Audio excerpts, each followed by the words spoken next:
Mientras leía la Biblia me di cuenta de algo bastante interesante. En Mateos 12:31, igual en Marcos como en Lucas, como se muestra en pantalla, se dice que la mayor ofensa es hacia el Espíritu Santo.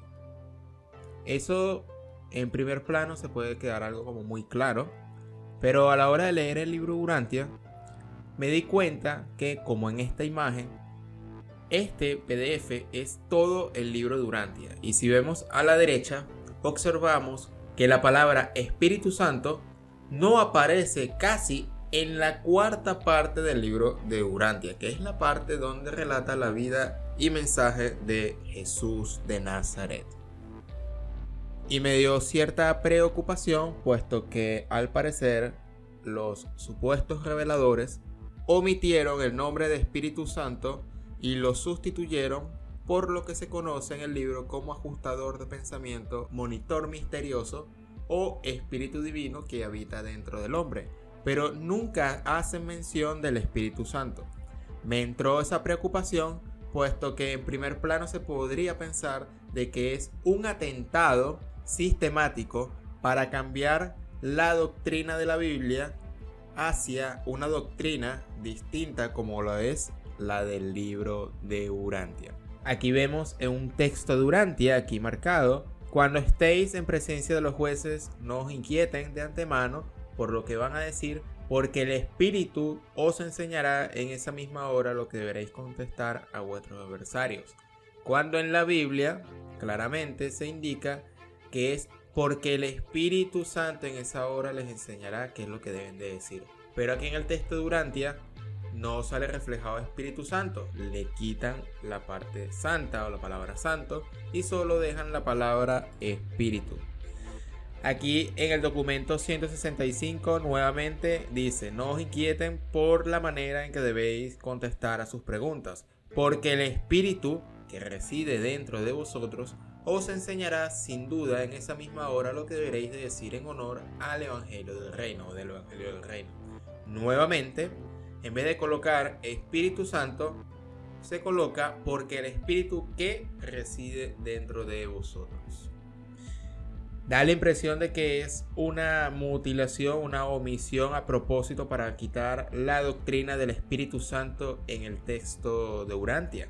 Para eso quise contactar con Marcelino Ramírez, del cual hizo la primera conferencia que tienes aquí, que hemos publicado, para que nos aclare un poco de la luz de la ampliación del texto de Urantia, por qué ocurre este fenómeno de que en la cuarta parte Jesús de Nazaret no habla tanto de la doctrina del Espíritu Santo, pero habla del ajustador de pensamiento, es decir, el Espíritu del Padre que habita en vosotros, y por qué hay esta diferenciación entre el Espíritu Santo, que no es el mismo Espíritu Santo que proclaman los cristianos, y la diferenciación entre el ajustador de pensamiento, que este ajustador de pensamiento sí es el Espíritu Santo que proclama el cristianismo.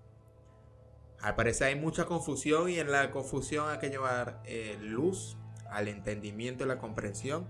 Y en esta oportunidad les traigo los audios de WhatsApp que Marcelino me mandó con respecto a esta confusión o a este asunto que yo descubrí en la lectura.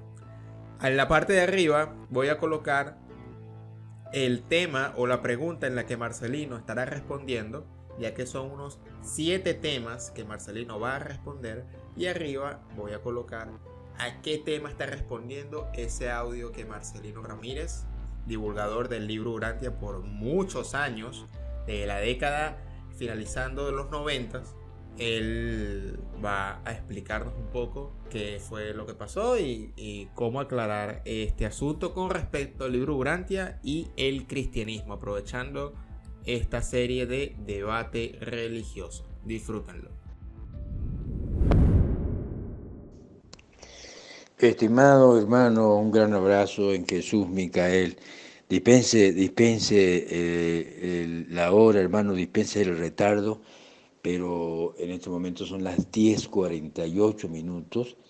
Estaba resolviendo varias cosas espirituales y además tenía varias cosas materiales y ahorita fue que escuché nuevamente tus audios para responderte. Te felicito por todas estas reflexiones que pues no las había escuchado antes, pero tú tienes razón, producto de la situación nada fácil con el mundo cristiano, con el mundo de las distintas tendencias bíblicas. De manera que es muy interesante, pero trata por todos los medios de disponerte cuando escuche estos audios, que te voy a mandar varios, no uno solo porque sería muy sumamente largo, te voy a mandar varios. Trata de disponerte, hermano, para que puedas entender lo que de alguna manera la divina presencia y su equipo celeste ha hecho entender a este pequeño servidor. De manera pues, hermanito, que te felicito, pero debes tener cuidado porque tú también te puedes confundir. Entonces el objetivo es el que quedes lo más claro posible para que tú puedas irradiar esa claridad a las personas. Veo que sigues con mente muy abierta y eso es favorable, pero no olvides que no hay ninguna posibilidad que Simón o Marcelino o cualquier ser humano se conecte con la verdad, sino a través de la plena disposición a la triple presencia divina y a su equipo celeste leal. Entonces, cuando hay esa plena disposición, entonces la verdad va fluyendo hacia nuestra más profunda capacidad de entendimiento. Entonces, tenga la seguridad que con el favor de Dios vas a quedar esclarecido. Este es el primer audio que te envío y ahorita te envío el siguiente.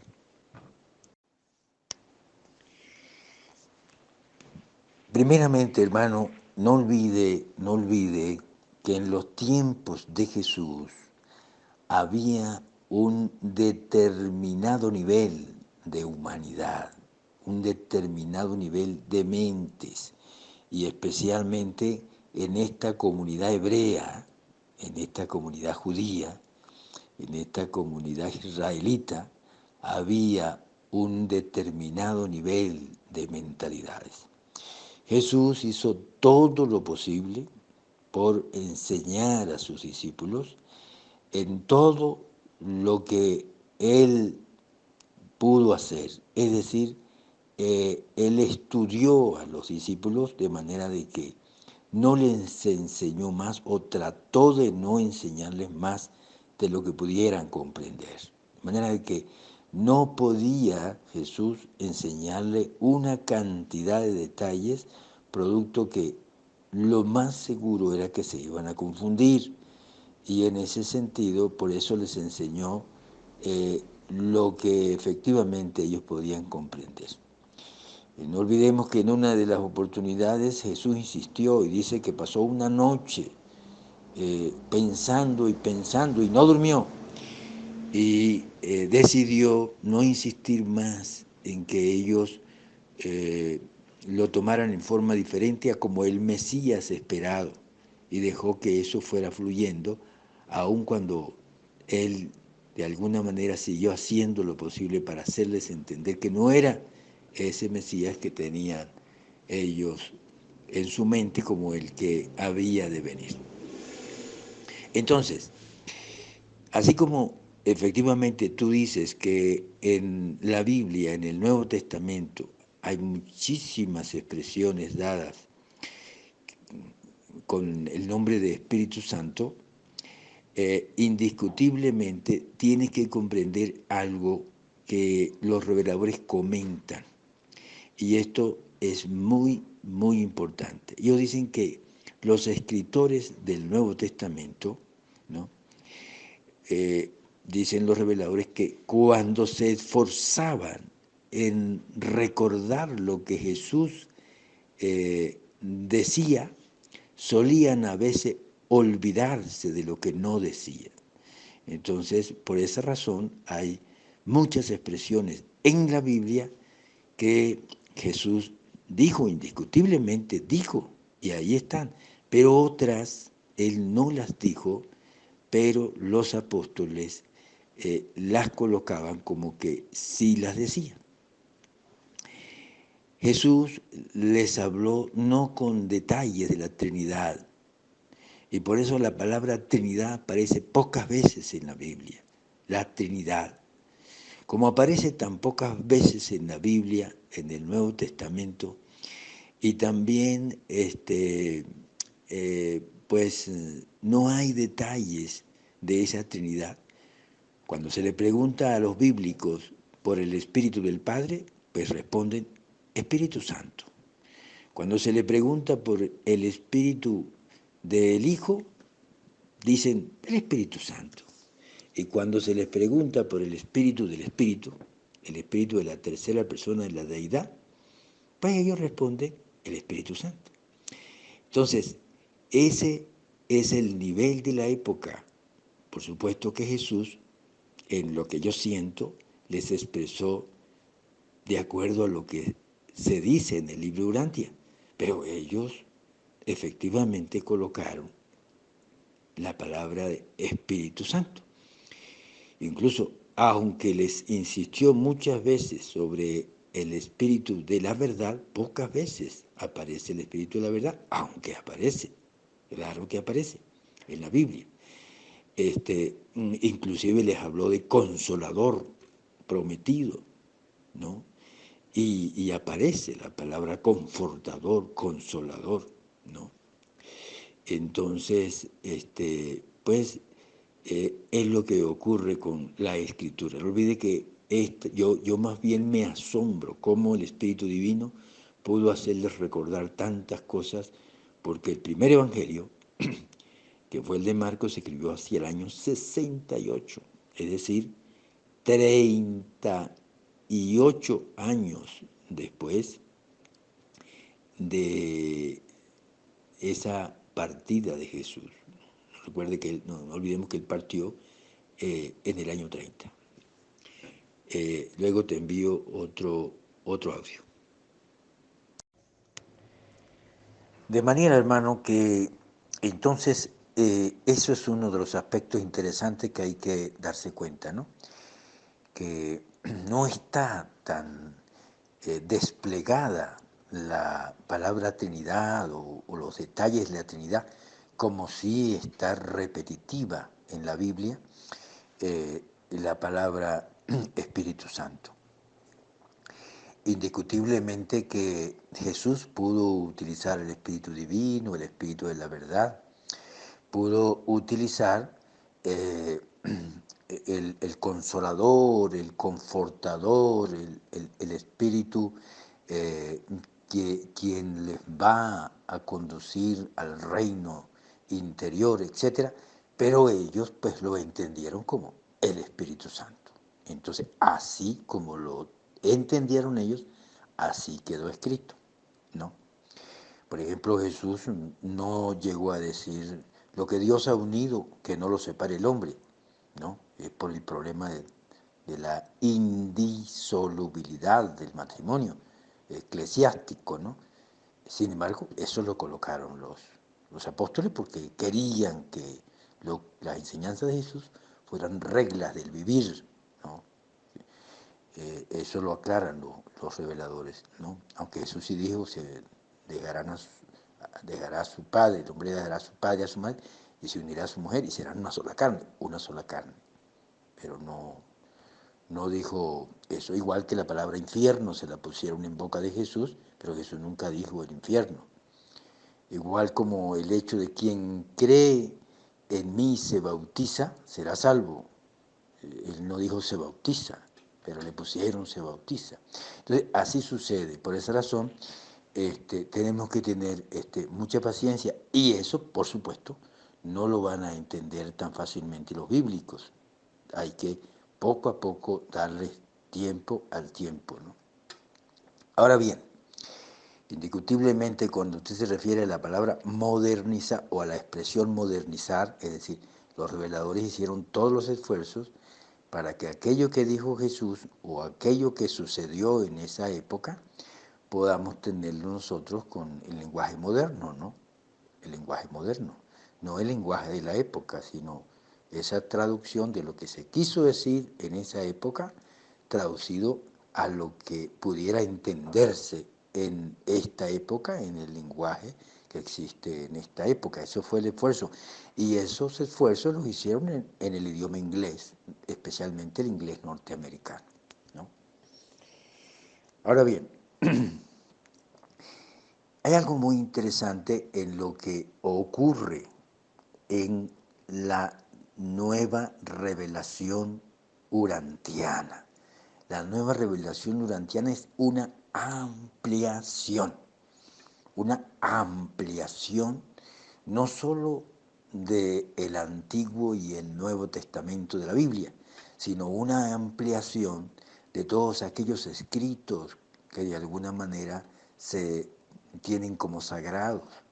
Por ejemplo, el libro de Buda, los Vedas, estos libros de la filosofía china, hindú, la filosofía hindú, el libro del Tao Te Ching, y por supuesto todas estas escrituras que de alguna manera se mantienen en las antiguas y más grandes religiones de la humanidad, incluso el mismo libro que manejan los mormones, que bueno, de alguna manera pues existe allí pues con los puntos de vista de ellos, ¿no? Entonces, esa ampliación se da en el libro de Urantia. Y esa ampliación, tal como te comenté, de la Trinidad, que no se logró dar en aquella época, se da en el libro de Urantia para que los creyentes puedan tener los detalles de esa Trinidad. Y ahorita en el próximo audio comienzo a darte los detalles de esa Trinidad que como no se dieron, se dan en la revelación urantiana. Es muy importante no solamente dar una cantidad de detalles de orden científico y de orden espiritual, que por supuesto tienen que ver con una cantidad de profundos detalles filosóficos. No olvide que la filosofía es la parte que une o trata de unir la ciencia con la espiritualidad o la ciencia con la religión, ¿no? Entendiendo la religión como la relación personal del ser humano con Dios, tal como lo comentan los reveladores. Entonces, hermano, en Urantia no puede utilizarse la palabra Espíritu Santo para las tres personalidades divinas. Por supuesto, los reveladores dan a entender claramente la santidad del ajustador, la santidad del Espíritu de la verdad y la santidad del Espíritu de la tercera persona. Todos son santos, es indiscutible, no hay ningún tipo de duda de que sean santos los tres espíritus, pero ellos tienen que diferenciarlos para poder que el ser humano no mezcle los tres en un solo saco, como hacen nuestros hermanos bíblicos. Entonces, es importante la diferenciación, aunque todos sean santos. Y esa diferenciación empieza por darle expresiones, nombres, lo que llaman ellos apelativos, diferentes para poder que la mente humana los diferencie. Porque son uno, los tres son uno, sí, sí, pero efectivamente son uno en pensamiento, son uno en palabras, son uno en acción. Lo que piensa el uno coincide con los demás, lo que habla el uno coincide con los demás y lo que hace el uno coincide con los demás. Como en la Biblia aparece la palabra Trinidad y como se entiende en la Biblia que Trinidad es el Padre, el Hijo y el Espíritu Santo, eso es lo que en la Biblia se da a entender como la Trinidad, entonces los reveladores amplían lo que es el Padre, amplían lo que es el Hijo y amplían lo que es el Espíritu Santo, ya que la Trinidad no se dice Espíritu Santo, Espíritu Santo, Espíritu Santo, se dice Padre, Hijo y Espíritu Santo. Entonces, ahorita te doy los detalles de cada miembro de esa Trinidad, que es lo que quieren dar, o lo que quisieron dar, o lo que nos han dado los reveladores. Ya te doy en el próximo audio esos detalles de cada personalidad de la Trinidad. Los reveladores quieren que nosotros nos dispongamos a la Trinidad, pero además de que nos dispongamos a una Trinidad que nos ve, tal como se refleja en la Biblia, porque en la Biblia, aunque dice que somos templos del Espíritu, no hay los detalles de que la Trinidad no solo nos ve, sino que la Trinidad nos habita. Y los reveladores quieren que tengamos bien claro eso, que no solo nos ve, sino que en forma muy súper especial nos habita como el misterio de misterios en el caso de los ajustadores. Entonces los reveladores nos quieren dar a entender en forma detallada que ese Padre, el primer miembro de la Trinidad, es un Padre universal, el máximo de los máximos en divinidad, en deidad, en gloria, en magnificencia, en infinitud, en absolutez, y nos dan a entender que ese Padre universal, ¿no? Efectivamente está acompañado de un Hijo eterno y original, y que ese Hijo eterno y original, unido al Padre universal, se autodistribuye como el Espíritu infinito. Entonces, que ese yo soy que antes existía en la infinita eternidad pasada, se autodistribuyó en tres, en un Padre, en un Hijo y en un Espíritu infinito. Cuando tú te refieres a la parte femenina, pues los reveladores aclaran que nosotros somos sexuales, así como son sexuales los Adanes y las Evas, así como son sexuales los Mixonitas, que son los descendientes de un Melquisedec portador de vida con una Eva. Entonces, pero en los seres celestiales no hay sexualidad, simplemente hay complemento. Por ejemplo, como el caso de el serafín y su compañero, uno es energéticamente positivo y otro energéticamente negativo, uno retraído y otro impulsivo, ¿no? Entonces, ellos son complementos energéticos, así como lo es el hijo creador y la hija creativa, etc. Y el máximo de los complementos energéticos, el más sublime complemento energético, es el Hijo Eterno con el Padre, porque al unirse el Hijo Eterno hizo las veces de madre como complemento máximo, y el Padre Universal como Padre, y el Espíritu Infinito siempre reconoció como madre al Hijo Eterno y como Padre al Padre Universal. Y por supuesto, los reveladores nos aclaran que en la unión posterior del Padre Universal y del Hijo Eterno surgen los hijos creadores, como en el caso de nuestro Hijo Creador, que pertenecen a la orden de los Micaeles o Migueles, ¿no? O Michaels. Y por supuesto, el Espíritu Infinito produce las hijas creativas, ¿no? Y como las hijas creativas se van a constituir madre de todos los demás seres locales, celestes y humanos, indiscutiblemente esta gran abuela, el Espíritu Infinito, para nosotros, pues es la madre universal de todos, pero en complemento, nada que ver con la sexualidad como lo entendemos nosotros, que sí somos sexuales, además de complementos somos sexuales.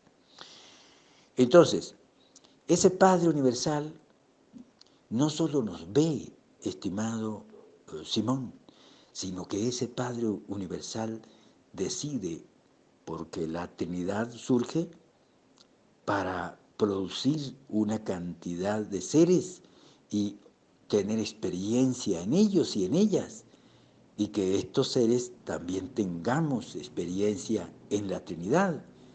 Entonces, ese es el motivo de la creación. Entonces, ese Padre Universal, los reveladores nos detallan, se derrama en nosotros como un fragmento de ese Padre individual, un fragmento individual que no es persona, que es una entidad que se va a hacer persona, pero se llama prepersona y se conecta dentro de nosotros con un nombre que tiene que ver con el oficio más cercano o más lógico o más, vamos a decir, más coherente de lo que él realiza, ajustar nuestros pensamientos de niveles animales a niveles cada vez más celestiales, más divinos, más espirituales, ajustador del pensamiento. Entonces, ya ahora podemos decir, el Espíritu del Padre es santo, sí, santo, sublimemente santo, pero no es el Espíritu Santo al que se refiere la tercera persona de la Trinidad. Como no es el Espíritu Santo al que se refiere la tercera persona de la Trinidad, no se puede llamar o no se debe llamar el Espíritu Santo para no confundirlo con la tercera persona. Es el Espíritu del Padre Universal y por eso se le ha denominado el ajustador del pensamiento, el fragmento espiritual que tiene el contacto más íntimo de los tres espíritus, el que tiene el contacto más íntimo con la mente de Simón, con el núcleo profundo de la mente de Simón, es el ajustador del pensamiento, el Espíritu del Padre Universal. Ya vengo con el próximo audio para referirme al Espíritu del Hijo. Ahora bien, dando detalles de los reveladores sobre cómo ya el Padre se derramó en el misterio de misterios, cómo un Padre infinito y absoluto puede habitar a una criatura altísimamente limitada en tiempo y en espacio y en todo, no una criatura casi animal, no casi animal. Ahora, el Hijo Eterno, ¿cómo se derrama en las criaturas? A través del Hijo Creador. A través del Hijo Creador, aunque el Hijo Eterno está cósmicamente presente, no envuelve a un planeta en forma directa, sino a través del Hijo Creador. Entonces, ese espíritu que no es fragmento, que es una energía derramada que envuelve, lo irradia, lo derrama el Espíritu del Hijo Eterno a través de su Hijo, que es por supuesto también Hijo del Padre, pero a través de este Hijo Creador, los Micaeles, que fue lo que ocurrió en la época o el día precisamente de Pentecostés, que estaban celebrando los hebreos el Pentecostés, 18 de mayo del año 30. En la tarde. Entonces, ese espíritu, aunque es santo, Simón, al igual que el ajustador, no debe los reveladores llamarlo santo, Espíritu Santo, porque se confunde con la tercera persona de la deidad. Y los reveladores no quieren confusión, quieren aclaratoria, lo más claro posible, especialmente a las personas que desean depender del Espíritu, no tanto a las personas que desean depender de una letra, como la mayoría de bíblicos y de otras religiones, ¿no?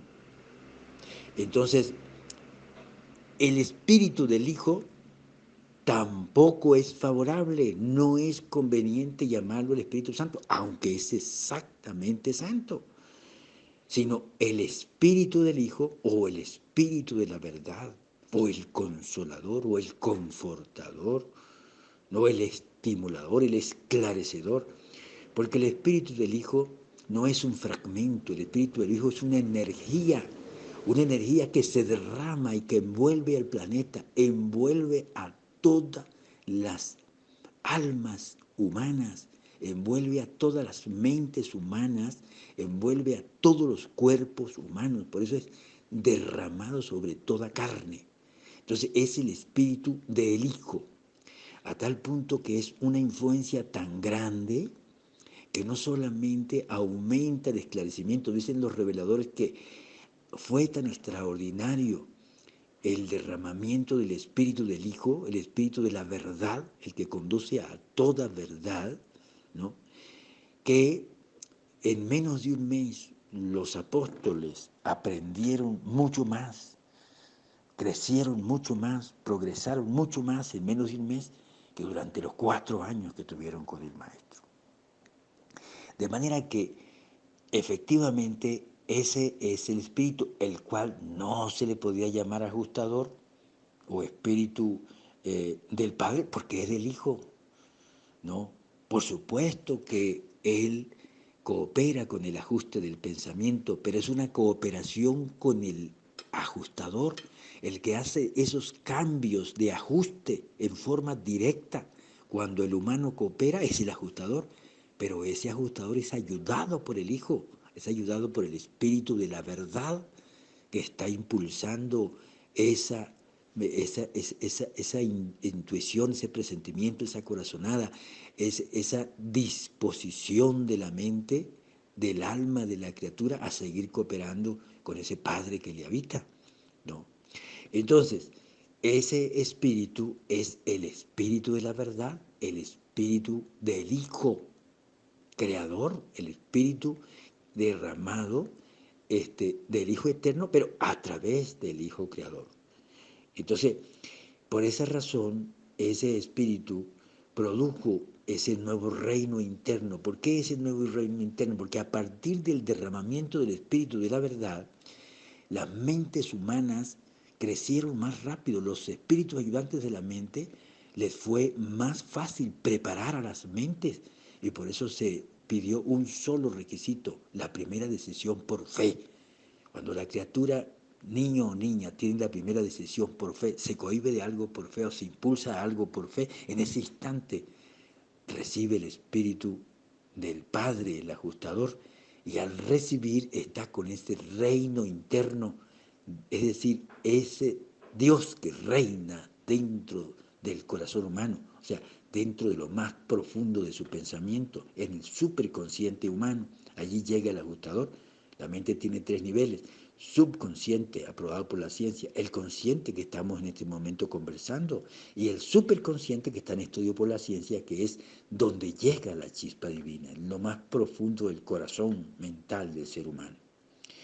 Entonces, por esa razón, el espíritu del Hijo no es favorable, no es conveniente, no es debido que los reveladores lo llamen Espíritu Santo para evitar confusiones con la tercera persona de la deidad. Ya le voy a hablar de esa tercera persona de la deidad. Y nos aclaran los reveladores que no solo nos ve ese Padre, ese Hijo y ese Espíritu, sino que nos habita, que es la base. No es igual el progreso, Simón, de una persona que cree que el Espíritu le ve.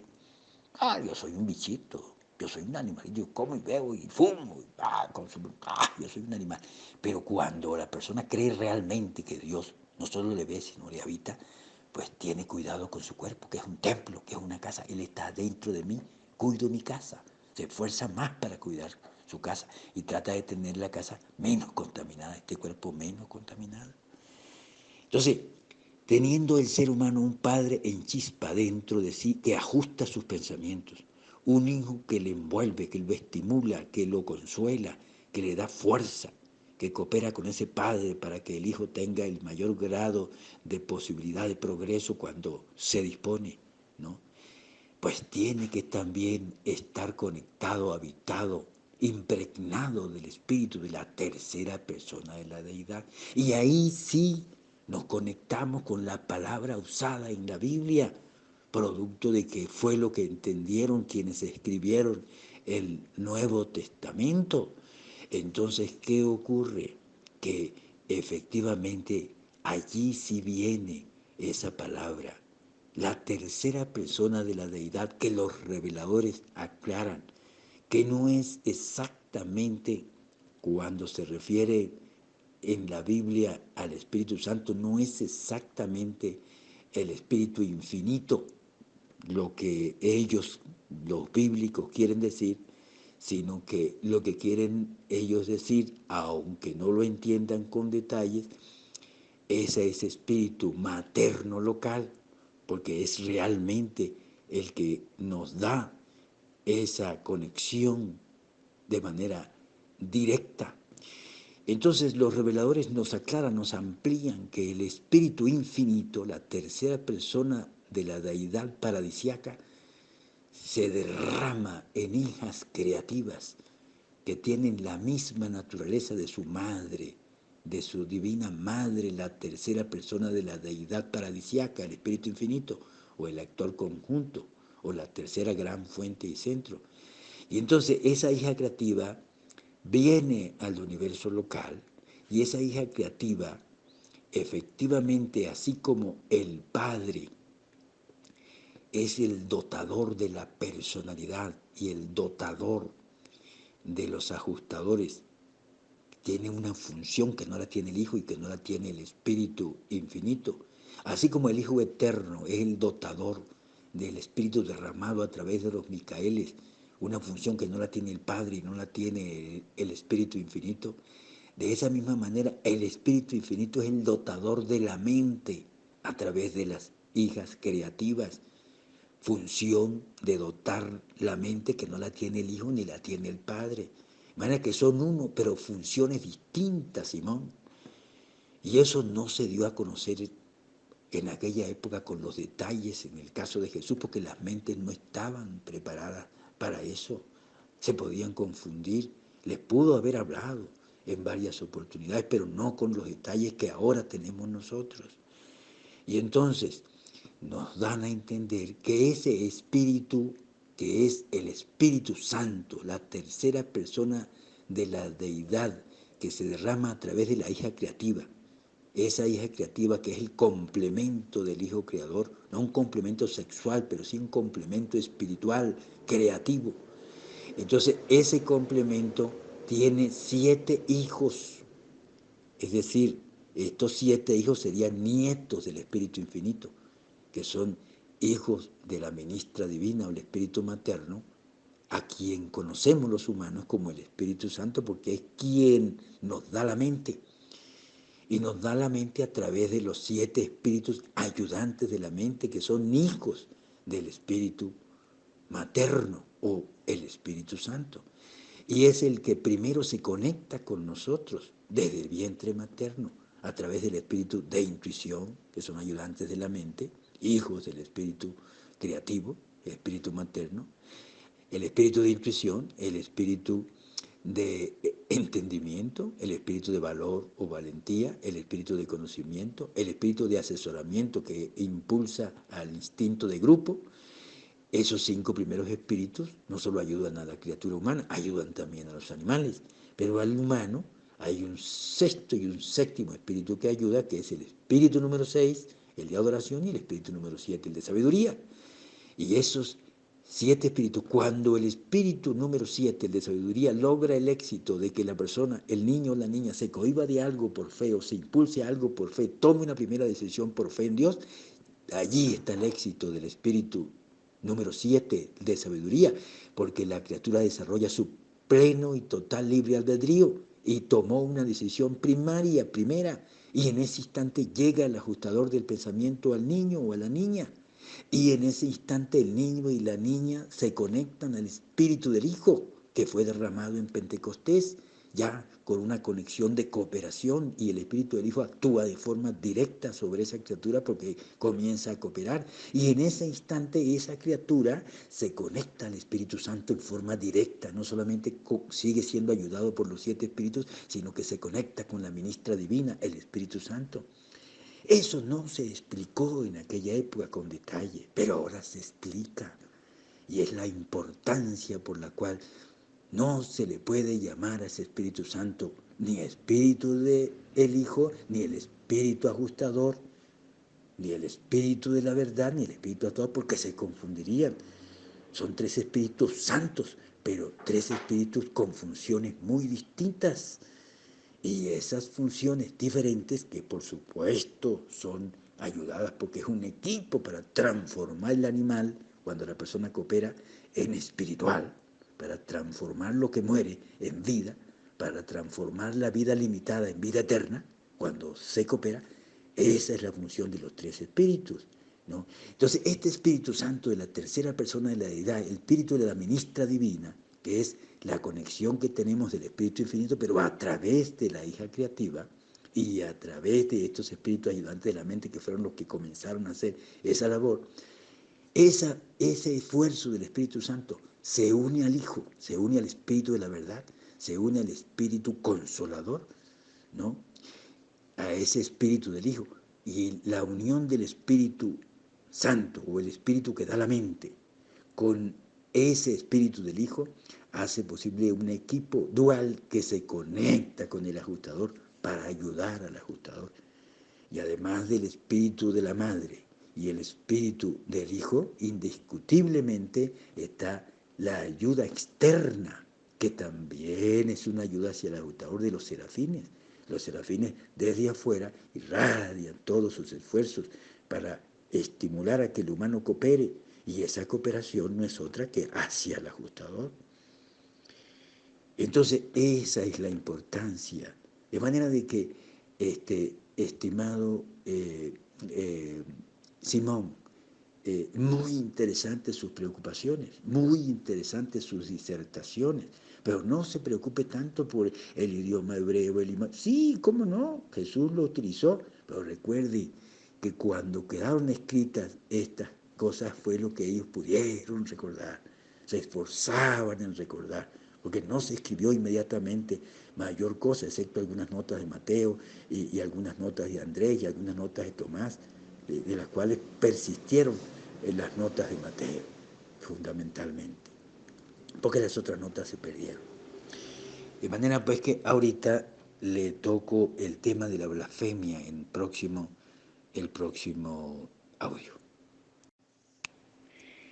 Con respecto a la blasfemia o con respecto a la ofensa a Dios o al Espíritu Santo, tienes que comprender lo siguiente. Por supuesto que cualquier creyente bíblico o no bíblico, aferrado a su letra, aferrado a su tradición, aferrado a su doctrina, cerrado, qué sé yo, pues lo va a considerar blasfemo a usted y a mí.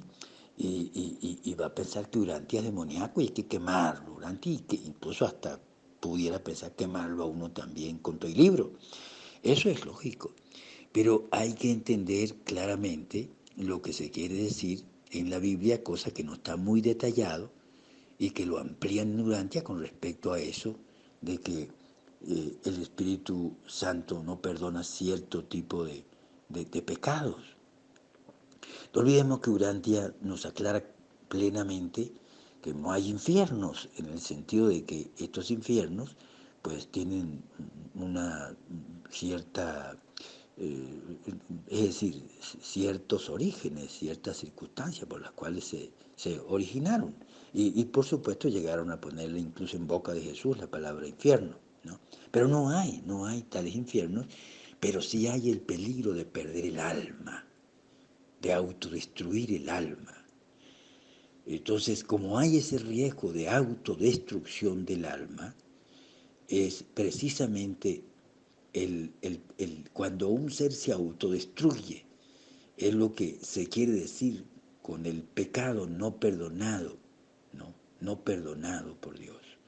Porque simplemente no es que Él no perdona, los reveladores aclaran que Dios se llama perdón, Dios ya perdonó a todos aquellos seres malvados que van a surgir en 100 años, en 1000 años, en 100.000 años, en 1.000.000 de años.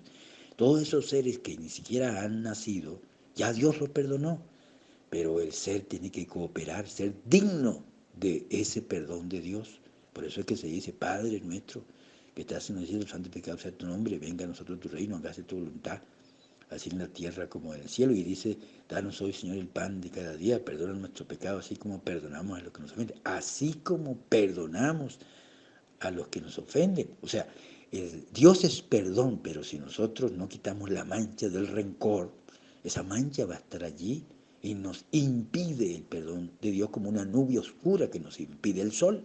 El sol está allí, pero si hay una nube oscura, nos impide experimentar el sol. Igual, allí está Dios con su perdón, pero si hay una mancha oscura de rencor, de resentimiento, de odio, indiscutiblemente que nos impide experimentar ese perdón que está allí, siempre presente, el perdón de Dios.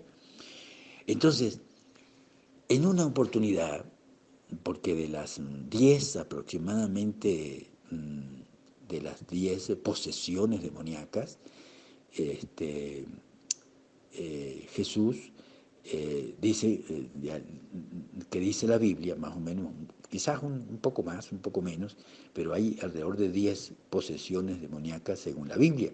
De esas posesiones, los reveladores dicen que solo 2 fueron realmente por espíritus malignos, ¿no? Por espíritus impuros.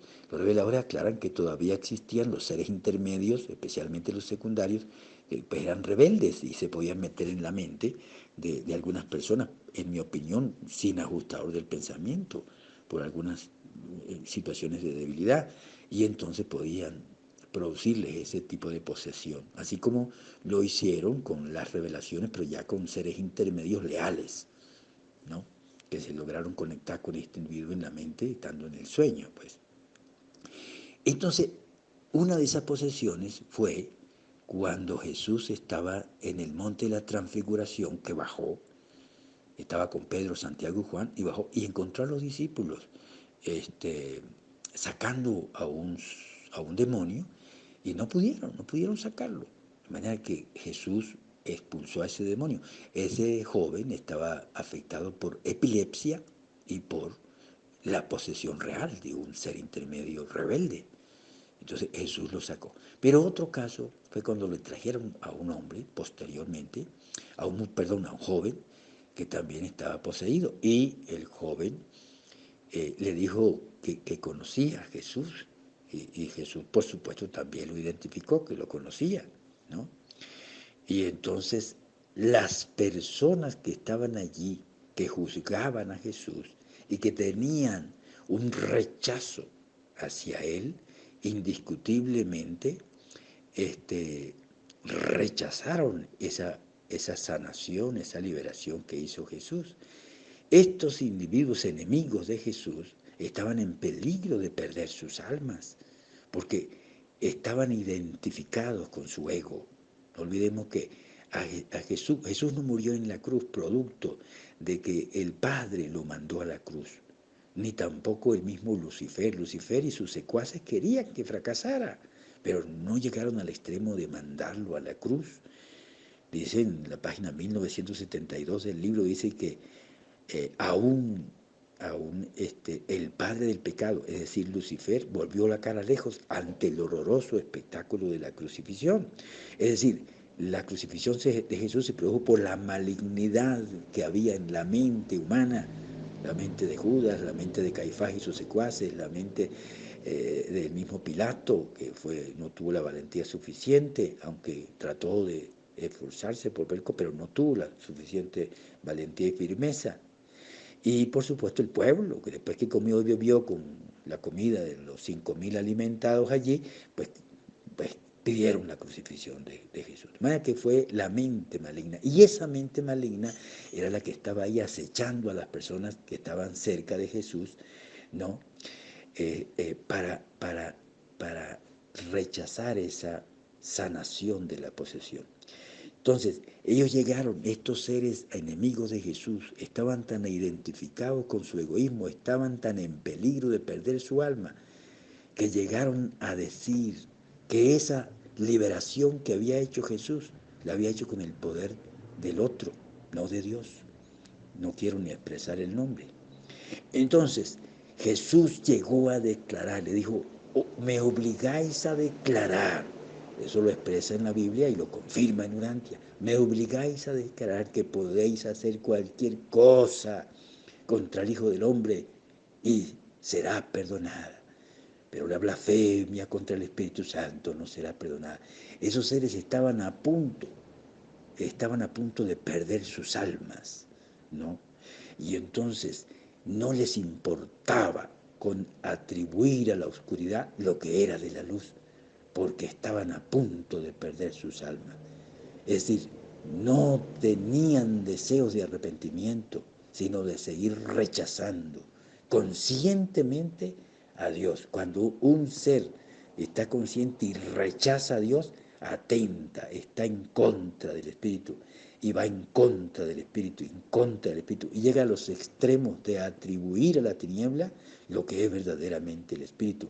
Y esos seres que están a punto de perecer a nivel espiritual, estaban allí, y por eso Jesús dijo, cualquier otro pecado que cometáis contra el Hijo del Hombre será perdonado, pero aquel que blasfeme, que vaya en contra del Espíritu Santo, como lo estaban haciendo, condenando aquella obra del Espíritu Santo, o del Espíritu de Dios, o del Espíritu Infinito, del Espíritu del Hijo, del Espíritu del Padre, es decir, del Espíritu Divino, entonces es porque está dispuesto a rechazar a Dios y está dispuesto a perderse, no le importa perderse. Y cuando dice no le será perdonado, no es porque no perdona, sino porque ese ser no va a pedir perdón, no va a ser digno del perdón de Dios. Eso es lo que quiere decir esta expresión que se dijo en la Biblia y efectivamente se confirma en el libro de Urantia. De manera que no hay que preocuparse, Simón. No, que porque no se le llame Espíritu Santo es una ofensa. No, eso no tiene nada que ver. Lo que se da ahora es una ampliación y esa ampliación nos toca a nosotros compartirla con aquellos que tengan anhelo. No va a ponerse a discutir con un evangélico, no va a ponerse uno a discutir con una persona para imponer mi criterio, no, simplemente si tiene apertura se le habla, si no tiene apertura uno calla porque pierde energía. Jesús lo dijo muy claramente, no echéis lo santo a los perros ni las perlas a los puercos, no vaya a ser que pisoteen eso y se vuelvan contra vosotros y os despedacen. No debemos ser imprudentes, pero debemos siempre colocar allí la semilla. De manera que, estimado Simón, le felicito por todos esos detalles.